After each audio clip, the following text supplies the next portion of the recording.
Վրաստանի հանրային հեռուստատեսությունը հայտնել է, որ երկրի էկոնոմիկայի եւ կայուն զարգացման նախարարությունն արձագանքել է ադրբեջանական մամուլում տարածված տեղեկություններին այն մասին, թե Ադրբեջանից դեպի Հայաստան երկաթուղով վառելիքի մատակարարման խափանումների պատճառը սակագնային արգելքներն են։ Այս տարվա դեկտեմբերի 5-ին Վրաստանի կառավարությունը գործընկեր երկրներից ստացավ հարցում Ադրբեջանի տարածքից Հայաստան վառելիքի միանվագ տարանցման կազմակերպման վերաբերյալ Վրաստանի վարչապետ Իրակլի Կոբախիձեի որոշմամբ Վրաստանի երկաթուղուն անմիջապես հանձնարարվել է նշված բեռի մեկանգամյա երկաթուղային փոխադրումն իրականացնել ամբողջովին անվճար։ Այս որոշման մասին պաշտոնական կողմերը տեղեկացվել են։ Վրաստանը եղել եւ մնում է Հայաստանի եւ Ադրբեջանի ռազմավարական վստահելի գործընկեր երկիր։ Մենք միշտ եղել ենք եւ մնում ենք տարածաշրջանում խաղաղության եւ համագործակցության աջակից, նշել են Վրաստանի էկոնոմիկայի նախարարությունում։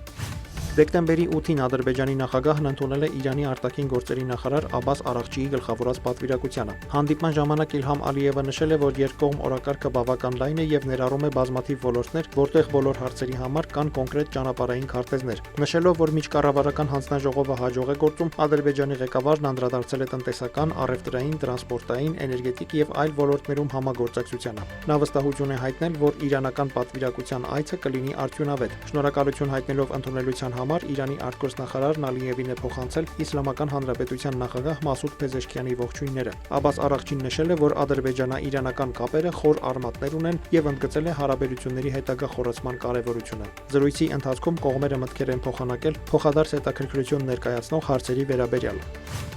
Թայլանդի արևելքում Կամբոջայի հետ վերսկսված բախումների ժամանակ զոհվել է առնվազն 1 թայլանդցի զինծառայող, 4-ը վիրավորվել։ Ըստ Reuters-ի այդ մասին հայտարարել է Թայլանդի զինվորական ծառայությունը։ Երկիրն օդային հարվածներ է հասցրել Կամբոջայի հետ վիճելի սահմանի երկայնքով։ Թայլանդի բանակը հայտարարել է, որ Կամբոջայի զինված ուժերը հրթիռներ են արձակել Թայլանդի քաղաքացիական ենթակառուցվածքների ուղղությամբ, հավելելով, որ զոհերի մասին հաղորդագրություններ չկան։ Կամբոջայի պաշտպանության նախարարությունը հայտարարել է, որ մի քանի օր տևած սադրիչ գործողություններից հետո Թայլանդի զինված ուժերն առավոտյան հարձակումներ են իրականացրել, ինչին կամբոջական զորքերը չեն հակադարձել։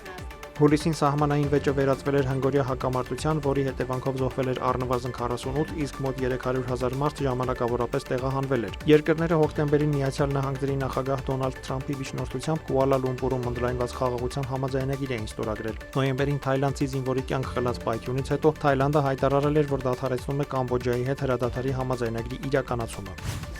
Միացյալ Նահանգների նախագահ Դոնալդ Թրամփն անդրադարձել է ռուս-ուկրաինական կարգավորման գործընթացին։ Լրագրողների հետ զրույցի ժամանակ Սպիտակ տան ղեկավարին հարցրել են, թե որն է լինելու նրա հաջորդ քայլը Ուկրաինայի եւ Ռուսաստանի հետ բանակցություններում անցյալ շաբաթ տեղի ունեցած խորհրդակցություններից հետո։ Մենք խոսել ենք նախագահ Պուտինի հետ, խոսել ենք Ուկրաինայի ղեկավարության, այդ թվում նախագահ Զելենսկու հետ։ Ես պետք է ասեմ, որ փոքրինչ հիասթափված եմ, որ նախագահ Զելենսկին դեռ չի կարդացել առաջարկը, հայտարարել է Միացյալ Նահանգների նախագահը։ Ըստ Թրամփի Ուկրաինայի նախագահի թիմը նույնպես աջակցում է փաստաթղթին, սակայն նա չգիտի արդյոք անձամբ Զելենսկին համաձայն է թե ոչ։ Ավելի վաղ Ուկրաինայի նախագահը հայտարարել էր, որ կառուցողական հեռախոսազրույց է ունեցել ամերիկացի պաշտոնյաների հետ։ Ուկրաինան վճռական է շարունակելու բարեխղճորեն համագործակցել ամերիկյան կողմի հետ իրական խաղաղության հասնելու համար, գրել է Զելենսկին սոցիալական ցանցերում։ Ամերիկացի օրենսդիրները հրապարակել են 2026 թվականի պաշտպանական բյուջեի մասին օրինագիծը, որը ռեկորդային ծախսեր է նախատեսում ազգային անվտանգության ոլորտում։ Ըստ Reuters-ի 2026 թվականի պաշտպանական բյուջեն կկազմի $901 միլիարդ, ավելին քան հայցել է նախագահ Թրամփը։ Օրինագիծը նախատեսում է $400 միլիոն